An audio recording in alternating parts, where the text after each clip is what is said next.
Welcome back नाज़रीन, clinic online में दोबारा खुशामदीद। इस हिस्से में हम बात करेंगे एक्नी के ट्रीटमेंट के। और पहली बात ये थी कि जो डॉक्टर साहब ने बताई थी, तमाम व्यूअर्स को बता दूं कि जिनको एक्नी है वो दिन में 3 दफ़ा एटलीस्ट अपने मुंह को ज़रूर धोएं। डॉक्टर साहब, ट्रीटमेंट से पहले मैं चाहूँगा कि आबिद साहब का जो सवाल था उनको बता दीजिए कि वो उनके चेहरे पर जो है वो दाने निकल जाते हैं जब वो साबुन से मुँह धोते हैं। 28 साल उनकी उम्र है, 55 kg उनका वज़न है, क्या कहेंगे आप? पहले मैं ज़रा आपकी वो जो देखिए, मुंह धोएं लेकिन किसी ऐसे साबुन से जो ऑयली उनके सवाल के जवाब के हवाले से बता, ऐसे साबुन से जो ऑयली स्किन के लिए हो, जो ऑयली स्किन के लिए हो। ख़ास साबुन होता है 3 से 4 दफ़ा मुंह धोए। जनरल आपके सवाल का, एक्नी का पेशेंट दिन में 3 से 4 दफ़ा मुंह धोए ऐसे साबुन से जो ऑयली स्किन के लिए हो। अगर आम साबुन से धोएगा तो और ख़राब होगा? साहब अगर जैसे हो सकता है डव से धो रहे हो तो उनका साबुन चेहरा ख़राब हो रहा होगा। नहीं, आम साबुन जो मिलते हैं हमारे यहाँ, आम साबुन ऑयली कोई भी ले, लेकिन ऑयली स्किन का साबुन ले। ठीक है। आम साबुन से ना धोए वरना उससे दाने ख़राब हो, ठीक है, वो पोर को ब्लॉक करेगा। जहाँ तक इंसाफ का ताल्लुक हो सकता है ये किसी क्रीमी सोप से इस्तेमाल कर रहे हो, जैसे क्रीमी सोप्स मार्केट में बहुत सारे हैं, जैसे अभी मैंने एक साबुन का नाम लिया, और बहुत सारे सोप से अगर उनसे धोएंगे तो यकीनन उनके दाने ख़राब होंगे। ये किसी नॉर्मल सोप से भी धोएंगे तो उनके दाने यकीनन ख़राब होंगे, तो यकीनन वो दाने, उनके दाने एग्रेवेट होंगे। इनको चाहिए कि अगर इनको दाने निकल रहे हैं तो किसी भी ऑयली स्किन के साबुन से धोएं। जो ऑयली स्किन वो धोएं, ये ऑयली स्किन का फेस वॉश करें। ये उनकी पहली लाइन ऑफ प्रिवेंशन है। और क्या होना चाहिए ट्रीटमेंट में? दूसरी ट्रीटमेंट में ये होना चाहिए कि सर पे जैसे बताए ऑयलिंग ना करें, तेल ना लगाएं। तीसरी बात ये कि ये बुनियादी ट्रीटमेंट है, लेकिन उसके बाद इनको किसी के पास अगर दाने निकल रहे हैं, स्पॉट छोड़ रहे हैं, तो जैसे एक पॉसिबिलिटी ऑयल फ्री सनब्लॉक इस्तेमाल करें। लेकिन बुनियादी इलाज के लिए ट्रिटिनोइन है, रेटिनोइड है, इनके किसी अपने इलाके में किसी माहिर अमराज़ जल्द के पास जाना चाहिए और एक प्रॉपर ट्रीटमेंट लेना चाहिए। एक्नी आजकल बहुत अच्छी मैनेजेबल है, और क्योंकि कुछ ट्रीटमेंट जब अगर देखें, अगर खाली मुंह धो रहे हैं तो आप इनको प्रिवेंट कर सकते हैं, लेकिन अगर दाने निकलने शुरू हो गए तो उनका इलाज करना ज़रूरी है। कितने दिन का इलाज होता है अंदाज़न? एक एक्नी का इलाज का स्पेल जो है तकरीबन, एक कोई भी एक्नी की क्रीम इस्तेमाल करेंगे तो 4 से 6 महीने तक आप इस्तेमाल कर सकते हैं। 4 से 6 महीने बाद उसका असर ख़त्म हो जाता है।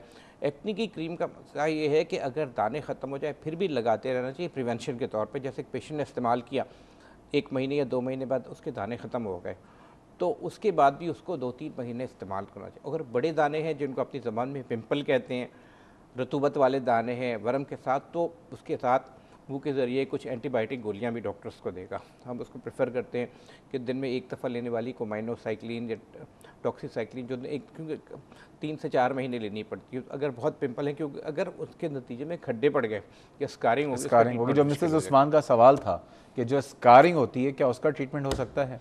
अगर उनका गालिबन उसने स्कारिंग उसने नहीं कहा, तो उसने कहा था काले निशान पड़ गए, मेरा ख्याल है। नहीं, इन्होंने जो कहा था काले निशान और स्कार पड़ गए। अगर सुपरफिशियल स्कारिंग है या बुनियादी सतह की स्कारिंग है तो जो एक्नी के लिए जो क्रीम लेंगे रेटिनोइड्स, उनसे काफ़ी हद तक फ़र्क पड़ जाता है। लेकिन अगर उसके बाद ज़्यादा है तो इसका इलाज हो सकता है, लेकिन एक्नी की जो नॉर्मल इलाज करेंगे रेटिनोइड, उससे काफ़ी हद तक फ़र्क पड़ जाता है एक्नी की स्कारिंग। उसके बाद और इलाज है, लेज़र है, माइक्रोडर्मा एब्रेजन है, लेकिन स्टेज पहले बुनियादी एक्नी का इलाज करें ताकि मज़ीद दाने ना बढ़ें। अच्छा, ये बताइए कि जिनको एक्नी नहीं है, जी, एक्नी से बचने का कोई तरीका है? नहीं, बचने का कोई तरीका नहीं, कोई तरीका नहीं, प्रिवेंशन कोई नहीं है, प्रिवेंशन कोई नहीं इसका। अच्छा, और दूसरी बात यह है कि जिनको, ये तो आपने बताया फेस एक्नी का, लेकिन आपने एक और बात बताई थी कि जिनको पीछे कमर में है, पीठ में है, शोल्डर्स में, उसका इलाज क्या है? उसका इलाज वही है, उसका इलाज एक्नी का इलाज कहीं भी हो बुनियादी तौर पर वही है, क्रीम्स हैं। अगर बड़ी एक्नी है, पस वाली एक्नी है, तो उनके लिए एंटीबायोटिक इस्तेमाल करनी। लेकिन अभी तक जैसे मैंने आपको बताया कि एक्नी एक अपना टाइम पीरियड पर, लेकिन एक और दवा कहलाती है जिसको हम, उसका जेनेरिक नेम है आइसोट्रेटिनोइन। आइसोट्रेटिनोइन एक टैबलेट की फॉर्म में दी जाती है और वो इलाज करने के करीब तरीन है। वो उन सेबेशियस ग्लैंड्स को काफ़ी हद तक ख़त्म कर देती है। ठीक है, तो वो एक इलाज के करीब तरीन। उसका एक ड्रॉबैक ये है कि वो एक तो महंगी है, दूसरे वो टेरेटोजेनिक है। ये टेरेटोजेनिक क्या होता है? उसके लेने के दौरान अगर हमल ठहर जाए तो बच्चा यकीनन मुतासर होता है।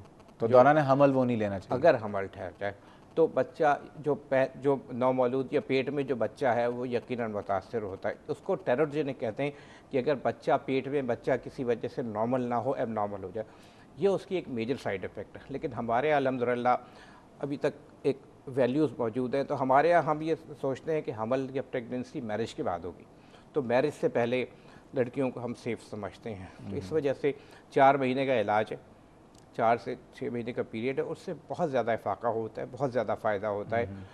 ड्राइनेस होती है, लेकिन बहुत ज़्यादा, यानी कि जिन लोगों के लिए मायूसी, उनके लिए एक उम्मीद मौजूद है कि सब कुछ अभी गया नहीं है, कुछ बेहतरी होती। काफ़ी बहुत सारे मरीज़ों को मैंने दिया है और काफ़ी उससे फ़ायदा हुआ है।